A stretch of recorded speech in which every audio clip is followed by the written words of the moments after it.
Hey guys, what's up? My name is Nan. This is my daughter Shalisha.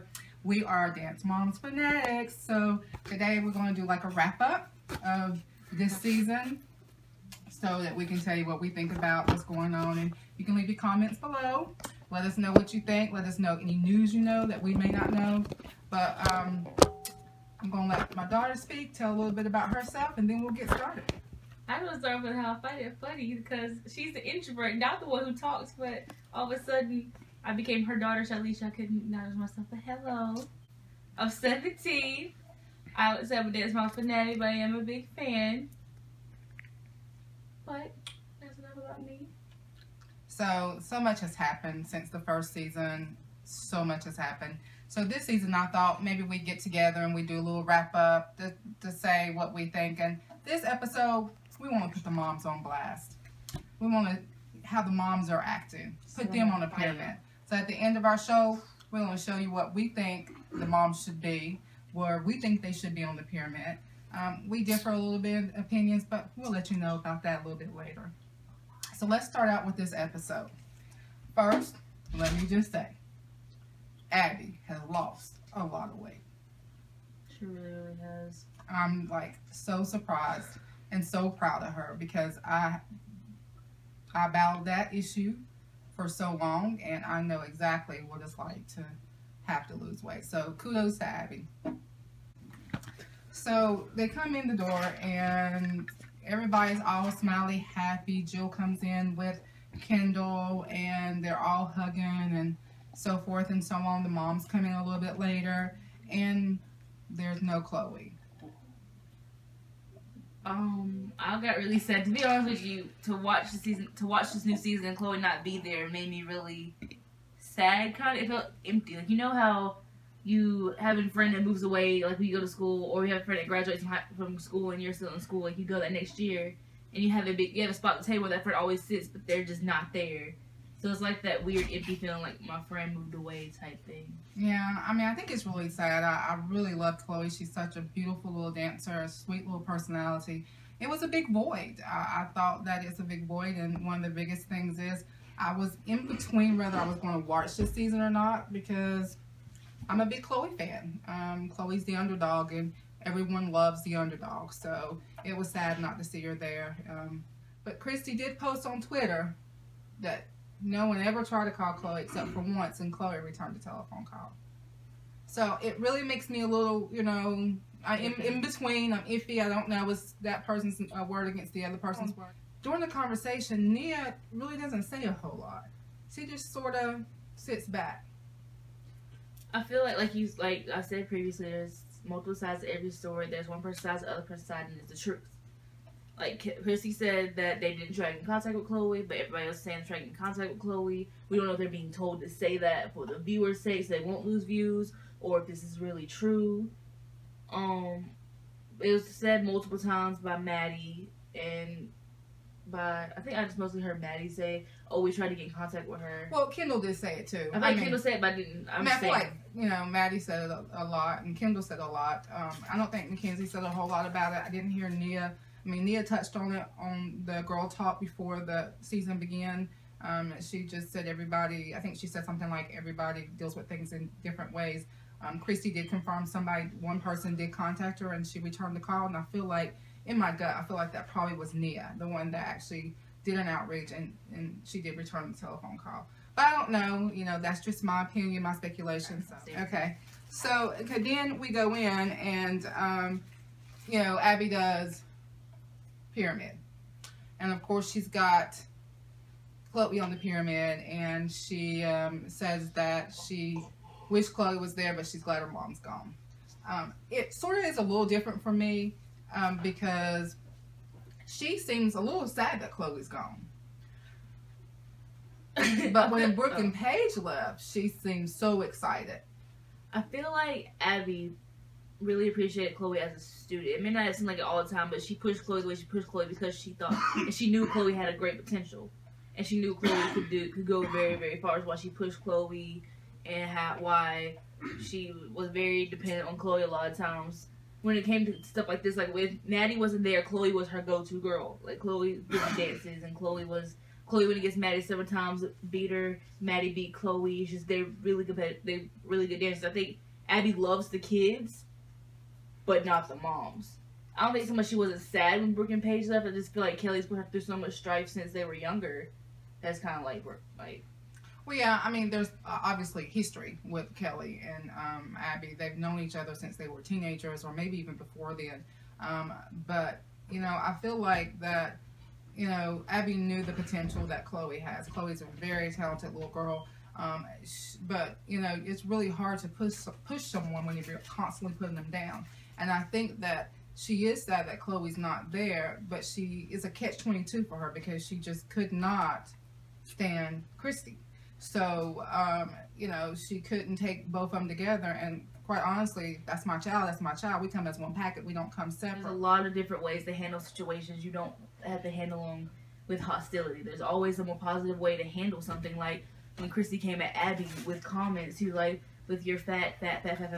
As somebody who's been, that being the only thing somebody put me down for my entire life, it becomes very bothersome to see and repeat that. And it's hard to root for a parent or a mother-daughter team when the mother has to stoop to levels of shallowness like that. When it comes to weight, you can criticize any other thing, but why is the weight such a big thing? But why are you criticizing not her teaching, but her weight? Yeah, I mean, I agree with you. I do think that at some point in time we do need to be adults and teach our children how to act. And I mean, the constant name calling that was done towards Abby in any way, I'm not taking up for her. I do think Abby's a human being. I do think that she wants the girls' best. You know, she looks out for their best interest.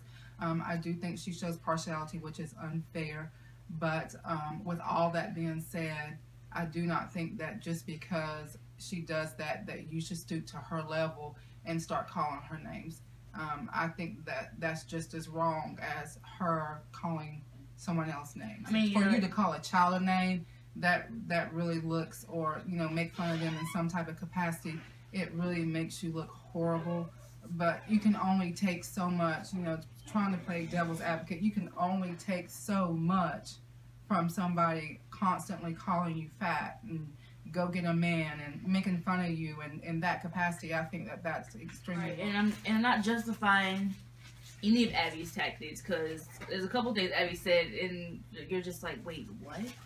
Why would you say that? I mean, I know the show cuts scenes to make it look specifically like that, but sometimes, even with some things that are cut, some things you just really shouldn't say. Even if it's taken out of proportion, like, there's some things you really shouldn't say, but it doesn't make making fun of her back right.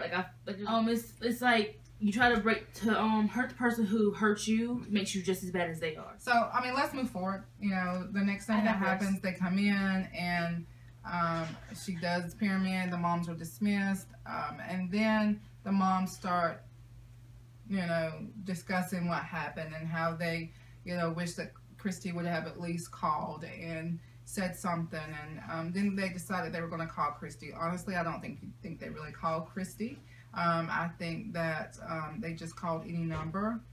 Whenever she did the outreach and call, it wasn't even Christy on her telephone, and they've known each other for years, so I'm pretty sure she probably has Christy, you know, programmed into her phone.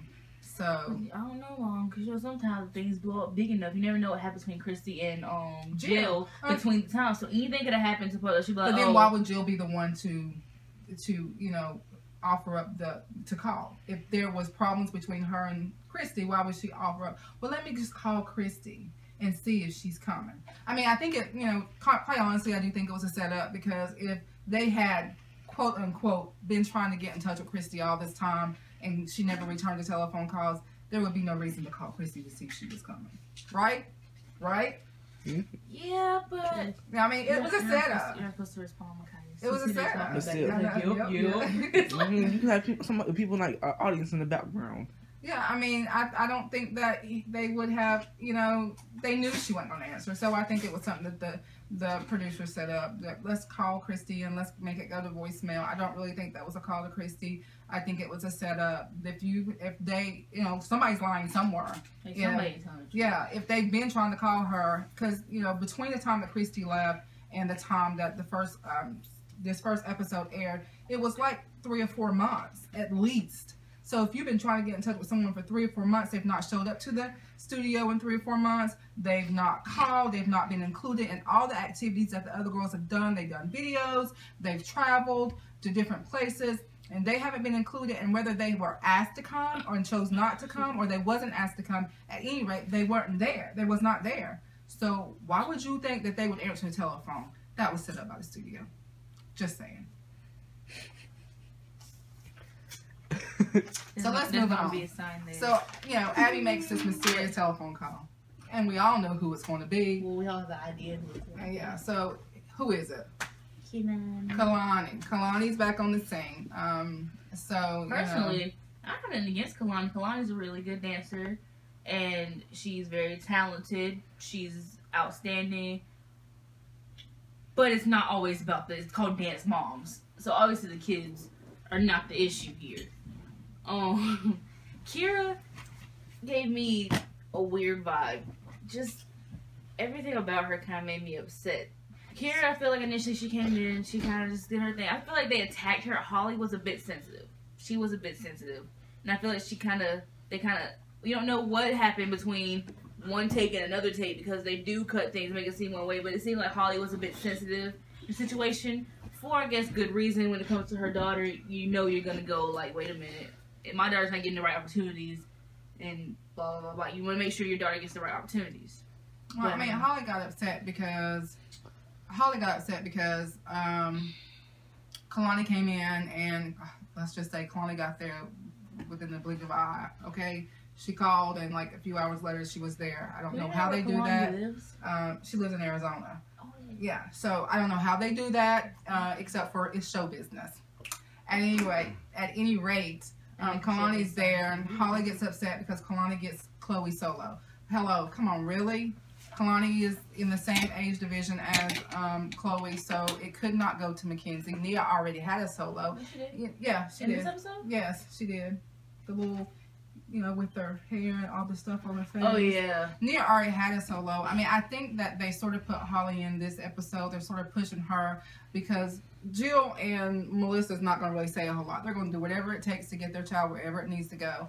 Holly's got more of a morality issue, and she's not going to let Abby push her too much. So I think the network is really pushing Holly to step up and say a whole lot. And I do think she's very sensitive right now, but I do think she went a little bit too far with Kira. It is not the mom's fault what Abby does, and I don't think it's fair for the other moms to look down on them, because it's an opportunity for their child, and you want your child to succeed. Yeah, Sorry. I get Holly's upset. I guess he shouldn't too much taking it out on Kira, but I get her anger. Oh, I do. I definitely get her frustration. But it's displaced. She was upset because it seemed unfair. And personally, I feel her, because it's like, whether Nia had a solo or not, it's like, you came in here and got a solo just for walking in here. It's like, It is. It's frustrating. Like, I'd be kind of salty because scenarios like that scenarios like that happen all the time, and it's very unnerving. I get that it's displaced. We're just going to acknowledge the fact that her anger. Yeah, acknowledge that her anger was justified, but her expression of it was displaced. Yeah, justified anger displaced expressionism. I think that is just. I mean, it is displaced, but Holly, gets upset. 1 minute she's saying that she thinks that Kelly and Christy's out to get the studio, and then the next minute Kalani and Kira shows up, and she's thinking, well, I wish Christy was back here because at least Christy would own her words. Well, there's a lot of times that Chloe got stuff that probably should have went to Nia, like when they were at Nationals, and that's the year that Chloe won, and we knew good and well that Nia had never danced at Nationals, and Melissa had chose Nia to begin with. I didn't hear Christy speak up whenever Chloe got it and say, no, give it to Nia. I didn't hear Christy do that. Because you're not going to do that. Exactly. Because that's your child. You're not gonna be like, oh, I'm going to sacrifice my child's forthcoming for another child's feelings. I didn't hear Christy say, oh, no. She picked, let's just be fair.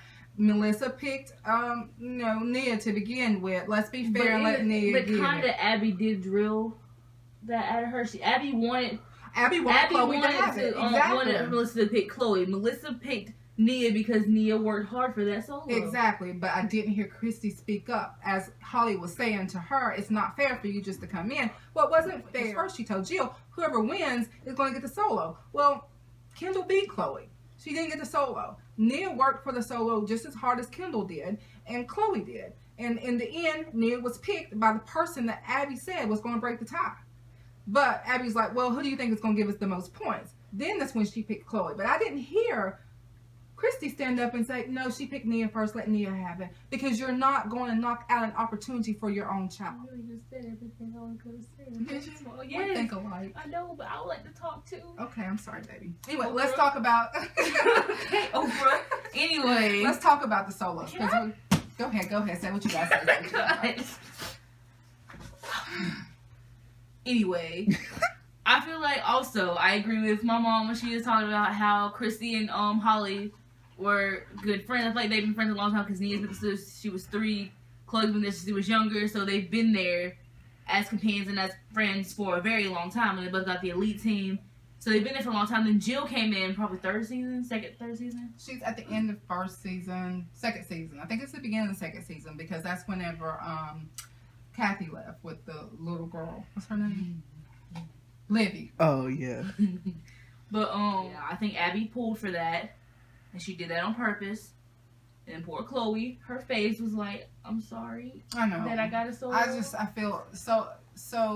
My heart goes out to Chloe so much because she gets put in hard places all the time, and I think that she's got such a pure loyal heart, and she wants the best, and she wants everybody to get along, and she's got that where she doesn't like a lot of conflict. I mean, her and Christy are totally opposites. Because Christy likes confrontation. Chloe does not like confrontation. We're not gonna say Christy likes confrontation. She's more comfortable with it. She doesn't mind confrontation. She don't care to confront you. Period.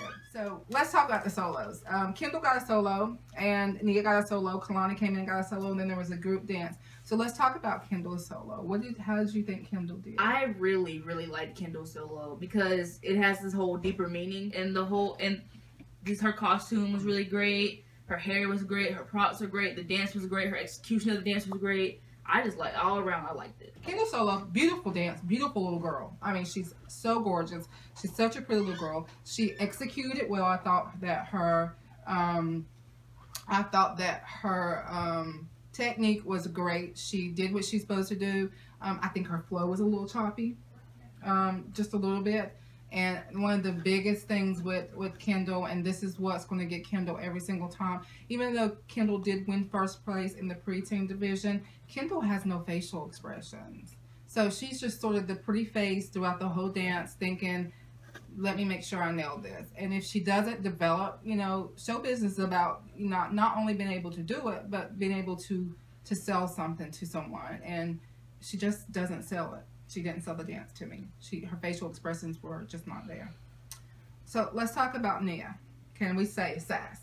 The girl went up there and she worked. Okay. Nia's new, the way she's been breaking out with her dance since the last season with the whole dance off, and she's coming to this blooming, this what kind of work thing? I'm just team Nia. I'm Nia Nation all the way. Oh yeah. Nia, her facial expressions were on point. Her technique's not as good as Kendall, of course. That's probably why Kendall beat her. But her facial expressions is everything. And I just want to say, Nia, keep it up. Work. Do your thing, girl, because you are on the right track. Do your thing. Okay? And Kalani solo. Kalani got second in the team division. But I thought Kalani has a confidence when she comes out there that she really just doesn't have to work hard. She's a beautiful dancer. It's effortless kind of. Right. It's just I got this. I'm going to do this. So whatever. Yeah. It's just it's effortless. She's got such beautiful lines. She worked in those heels. That's not this one though. Work. Yes. Oh yeah. Yeah. I was so I can't walk in heels. Loved her costume. But I just didn't think she pushed. I think she just rested on her laurels. Yeah, the fact that she's not to be mean or be malicious or anything, but she's one of the people who know that you have talent, so you're not gonna be exactly. Let me work that much harder. I know people like this too. Right. Where it's like they're very talented, but they rest on the talent. They rest on the fact like, oh yeah, I got it. I ain't got it. With Kalani and Nia, you can see Nia worked really hard on her dance because she put a lot into it, and then Kalani was kind of like effortless because she just knows that she. And and it's what I always tell you: people that are talented that can come out. Some people are like Maddie. Maddie's a hard worker, though. Yeah. You know, I'm not going to say she doesn't rest on her laurels. When Maddie goes out there, I believe that Maddie gives it everything that she has. It's all in her face and all She's such a great little dancer. I think Maddie is beautiful. She's amazing. But when you get people like Kalani, where you've been told all your life that you're amazing, that you're this and you're that, and you're this and you're that, you sort of rest on your laurels, and you really don't feel like, you know, I don't feel like she has to work so hard for it. I mean, Kiara boasted the whole time, you know, she can beat Maddie, she can do A, B, C, D. Yeah. But, you know, I really think that Kalani is a beautiful dancer, but Kalani knows it. And what happens to people like that is when they know that they're good, they don't work as hard as the ones that are not as good as they are. So the ones that are not as good typically, you know, leaves them behind, because while they're like working day in, day out to get better, the person that thinks they're good says, I really don't have to work that hard because it's natural. So watch out, Kalani. I think there's going to be a lot of people that's going to nip on your heels and surpass you every single time. So the group dance. I like A little different. Yeah, interesting. I liked it. To me, it was very interesting, and I'm into weird stuff and things that are different. So I'm like, that is really cool. Like, they pulled off this weird type of freak show thing, and it was like the best thing to me because it's like, this is like different. You don't see this often. No, and that's what Abby is. She's famous for that. She does pull off dances that is something that you don't look for, something that you see. Most of, you know, some of her dances have great messages in it.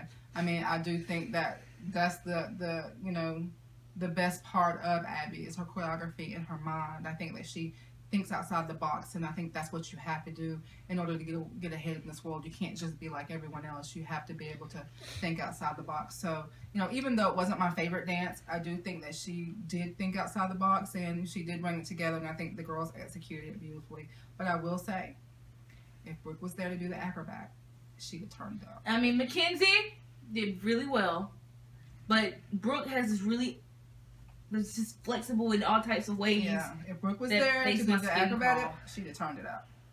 But so that's going to wrap us up to the end of the episode. But we decided that we were going to do pyramids for the moms, and I did include Kelly and Christy in the pyramids because to me, there'll always be dance moms. Chloe, Paige, and Brooke were all a part of the original team, and I still follow them and look for things that they do, and they'll always be a part of the Dance Moms family to me, so I did include them. So what I'm going to do is I'm going to go through my bottom to my second row to my top person and tell you why I think these people should be posted on the pyramid the way they are. And I'm going to have my Charlie's going to do hers. So let's get started. The reason why I put Kelly on the bottom is because I don't really think she's done a lot with Paige and Brooke since they've left. I mean, they did some touring this summer. I mean, I know that Brooke released a few songs last year, but they really haven't been out there. And even Paige mentioned on one of her videos that they're not in a formal dance studio. So I think they're very talented girls. So I really think that she could be doing a whole lot more with them. And I think she pretty much puts them behind because she doesn't push them and she doesn't encourage them and she doesn't give them the critique that they need, you know, to go forth and be successful. The next one, Kiara.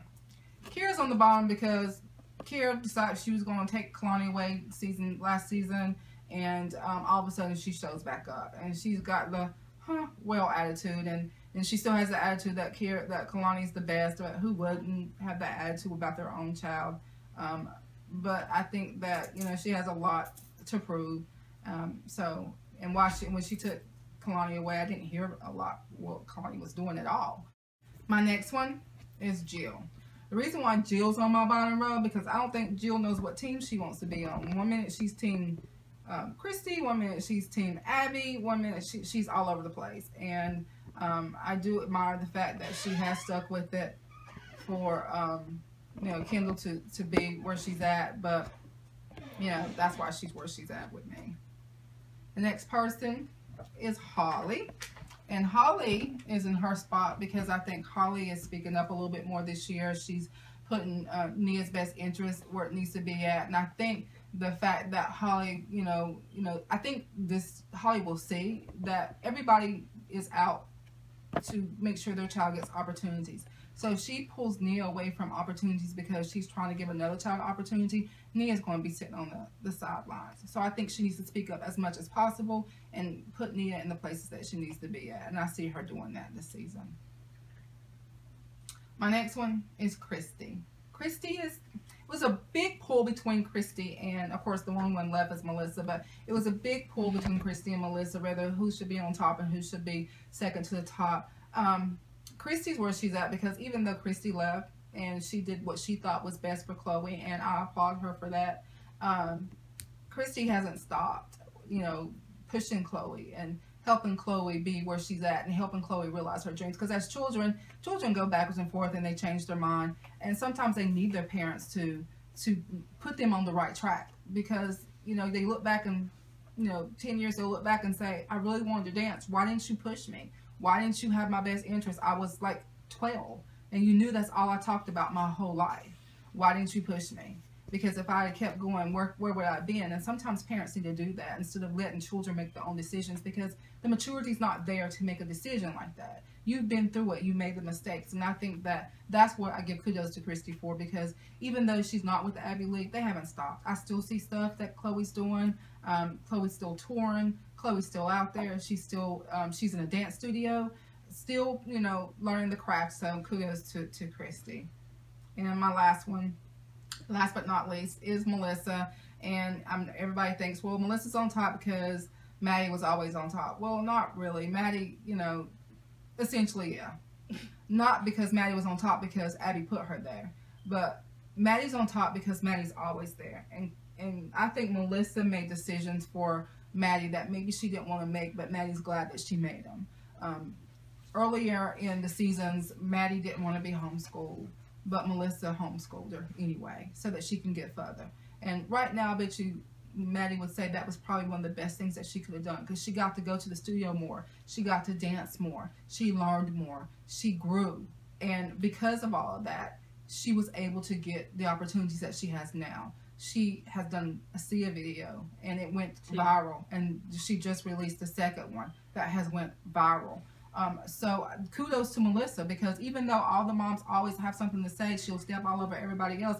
I mean, I do think that Melissa needs to make her intentions up front, but, at the end of the day, I don't blame Melissa. I would just tell the moms, look, you do what you got to do. I love your girls. I'll help you any way I can, but I'm going to do what I have to do for my children to get them where they need to be. And if you don't like it, then you just don't like it. For them to be mad at her because she homeschooled Maddie is crazy.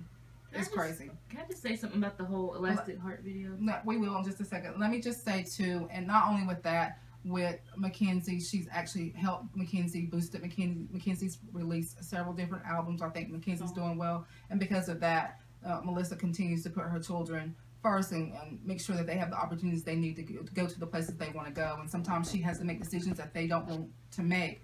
But at the end of the day, I bet you they're saying, thank you, Mom. Can I say something about the Elastic Heart video? Sure.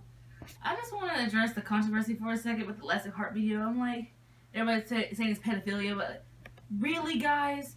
Really? Can we not be perverts for a minute? Can we not? Can we enjoy the art of the music, of the video that's happening? This is a beautiful video if you stop being so perverted. Why does everybody have to find a problem with everything? There's a problem with everything. Why is everything wrong? Everything has a flaw. Everything is wrong. Everything is everything that. Why can't we just accept the fact it's a beautiful video? Little girl's a hard worker. Shia LaBeouf's a hard worker. Sia is a hard worker. She recorded the song. They recorded the video. That's hard work. A lot went to the video for you. All you talk about pedophilia, pedophilia. Oh my God, pedophilia. Nobody's happy in this world unless you have something to complain about. Stop it, please. Sit down. Take several seats. Take all the seats. Take an auditorium and a half for yourself. God. Man. A little bit. This has been getting on my nerves for a long time. It's so stupid because, like, why does everybody always have to have something to complain about? Deep breaths. So this is what we end up with on my pyramid. So Shaw's gonna talk about her pyramid. Okay. All that aside, now I have a pyramid. So first on the pyramid, I have Kelly for obvious reasons. I felt like even though she had her children's best interest in mind, I feel like she kind of crippled her kids in a sense. It's one thing to leave, but it's another thing to leave and then not do anything. And then during the show, she just sort of kind of was like, oh, you don't have to do it if you don't want to do it. Like, she wasn't pushing them to work that much harder. And I just thought that wasn't fair to her kids. Even though I felt she was trying to help, at the same time, I felt like she was trying to be defiant against Abby. When, in the end, it wasn't hurting Abby, it was hurting her kids. Next, I have Kira, because she did take Kalani out and was like, we're not doing this. And she always wanted Kalani to go against Maddie to, I guess, prove herself. Kalani's a beautiful dancer, I've mentioned that before, but I feel like Kira's tactics are not the best. She's very, like, when she, it's one thing to be like, yes, my child's beautiful, she's the best. I'm like, no, but my child is the best. She's going to be everybody here. Da-da-da-da. It's like, there's levels. And you kind of stepped over a level that you should. It's like going up the stairs and you trying to go over this invisible stair that's not there. You keep trying to step on it, but it's not there. It's not working. It's not a good look. The next is Jill. Not that Jill's a bad mom. I just feel like she's kind of been sort of neutral in all this. So it's not like she really has to say, like, she has me back and forth a lot, trying to figure out where she stands at in this situation. Next, I have Miss Holly, Dr. Holly. She has very much so been speaking her mind more, and I admire her for that. I feel like maybe she was a little sensitive in this episode, but her motives for what she was doing are noble enough for me to say, yeah, she's trying to make sure she has Nia's best interest in mind, and to show that she's trying to do better for her daughter, to make sure her daughter gets the same chance everybody else gets, and stand up for right, because she does have a thing with morals, which I kind of get to, because when it comes to things, you're not going to let somebody compromise who you are for fame, because at the end of the day, that's not going to help you. You're just a puppet. You're somebody else's puppet, and she doesn't want to be anybody else's puppet. Which brings us to this. The top of my pyramid is between Chrissy and Melissa, because even though Chrissy left, which goes along with what I said about Holly with not compromising your morals for anything to get famous, she took Chloe and she was going to help Chloe, and Chloe's still out doing things. Chloe's posting videos weekly, and she's traveling, doing tours, and in studio she's still working on her craft, she's still dancing. So Chrissy has Chloe doing a lot of things and being very, very involved and making sure she's not falling off. And Melissa is on top for obvious reasons, because Maddie is a very talented dancer, so is Mackenzie. I'm sorry, I just bubbled my throat. And Mackenzie, and she has them in the studio all the time. She took them out and make sure they're working on it. She's very tough on them, which I've noticed, and I admire about her, because even though they start crying, she'll be like, okay, look, okay, I understand they're upset, but yeah, suck it up. You say you want this, suck it up, get back in there, we're going to do it. You're not giving up, you're going to do it, which is the complete opposite of what Kelly does. And you see the difference. So, and they kind of tie for me. So, this is what my shape is. It's not a pyramid, but it was supposed to be. So comment below, let us know your questions. If you have information that we might not have, definitely post it below. We'll post our review on the next episode in a few days. So hopefully you like this, and comment.